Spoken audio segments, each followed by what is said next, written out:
హరి ఓం.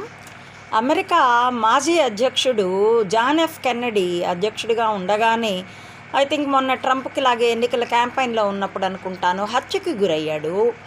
అతడి హంతకుణ్ణి మొన్న ట్రంప్ కేసులాగే అతడి కెన్నడీ రక్షణ సిబ్బంది కాల్చి చంపేశారు. అతడి వెనక ఎవరున్నారో తెలియడానికి వీలు లేకుండా.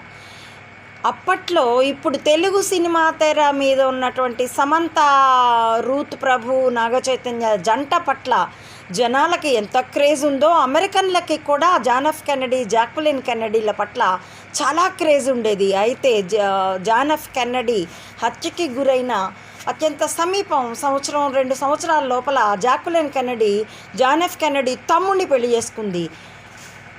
మనంత సెంటిమెంటల్ ఫూల్స్ కాకపోయినా అమెరికన్లు దీనికి వాళ్ళ మనోభావాలు నొచ్చుకొని చాలా ఫీల్ అయ్యారు. ఈ విషయం ఎందుకు చెప్పానంటే మైనో సంగతి చెప్పడానికి.